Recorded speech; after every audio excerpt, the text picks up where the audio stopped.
Yo. I'm responding to a tag.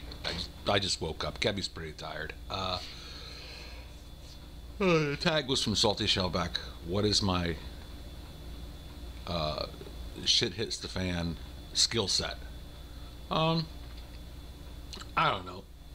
I think a lot of people, you could make something up like I could survive on tree bark for 16 years, something like that. But I'm not going that route. I think the best way I could do this if I just turn the camera on. You have to excuse me for not showing my face. My smile is a work in progress. It should be taken care of on the 25th.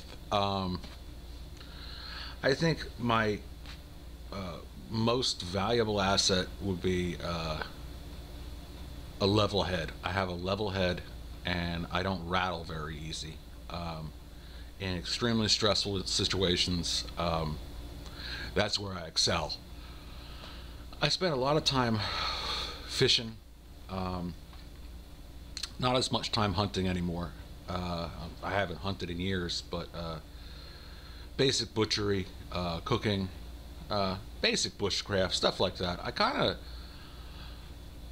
spend a lot of time in the woods screwing around, playing around with new equipment and stuff like that, and I try and make it fun.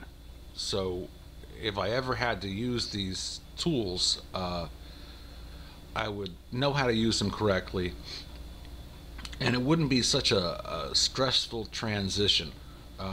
Do I think personally the machine will fail? You know, honestly, I think at some point it will. And I'm not like one of those doomsday people or a freakazoid.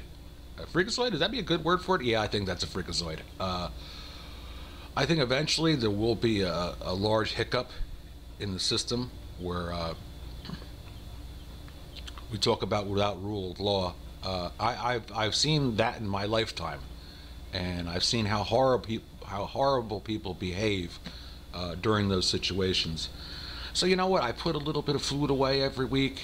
I try and buy a new piece of survival equipment like once a month, and I play around with it. And so that if that transition had to take place, it would be with as little discomfort as possible. I think a lot of people talk about running out to the woods and surviving out there. It's possible. It's very possible. But the woods is a dangerous place if you do not know what you're doing. And the rules that you have to follow are different rules that you follow in society. You know, the rules of society is walk around with your cell phone with your head up your ass all the time. And if anything goes wrong, call somebody. Imagine that privilege taken away. And imagine being in a situation where people will hurt you for what you have. It boils down to good decision making, taking precautions. One of the biggest things is you learn not to get hurt. Being hurt in the wilderness is, in a lot of cases, a death sentence. Learning how to survive, learning how to expend your energy productively, learning how to build a shelter, learning how to obtain food, being adept at using your firearms. You know, God forbid something like that happen. But like I said, I've seen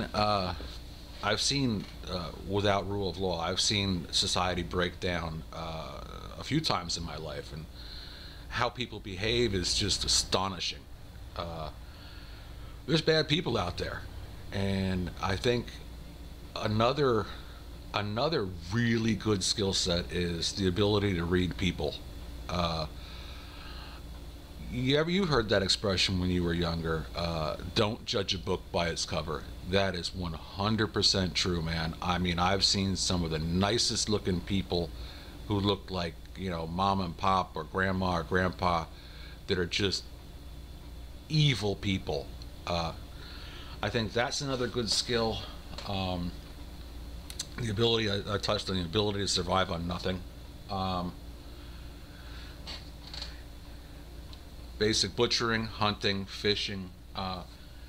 These are hobbies that I do for fun, and like I said, I try and incorporate them in my lifestyle. So, if ever pressed into that situation,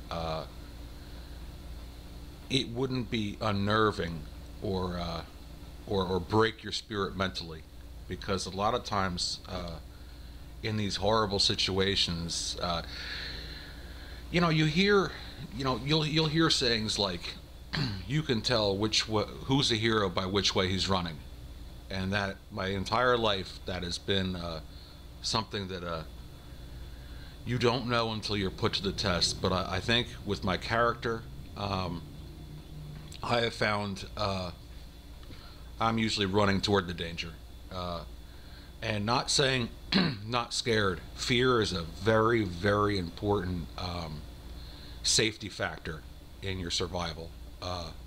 There's a lot of times where I had to do things and I was extremely scared, but I knew at the time they were the right thing to do, and so I did it.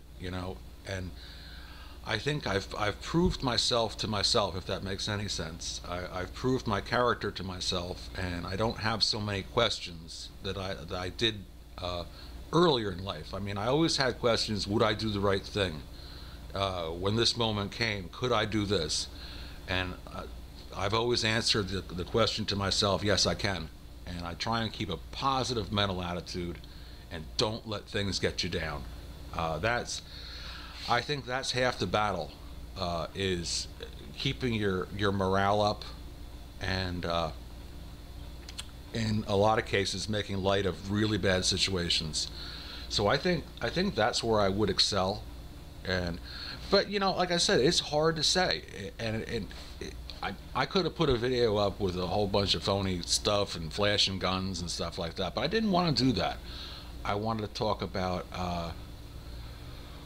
what separates survivors from casualties is what you have between your ears.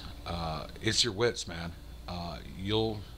And I thought, I thought I used this a couple weeks ago, and I couldn't remember where I got it from. It was "live by your wits, not your worries," and I actually remembered where that came from. That was a quote from another YouTuber that I subscribe to. His channel is "I'll Be Durned." I'm in the process of ordering one of his homemade hats. I like to support people in the community, and I like to reach out to them and try and give them my support in any way I can. So I ordered the hat, and it's a cool hat because down here the sun beats on your neck, and that's another thing: sun exposure to the cold, being in the water, being cold. These are things I exposed myself to in recreation, in moderation. So I understand how to dry myself off, how to take care of your feet, take care of your body. So I think that would sum up what the question was, and I didn't want it to be like a campy video with I don't know, with me with a hat with 2 beer cans on my head and 2 straws leading to my mouth. That's most of the week, but that's my video response. Later.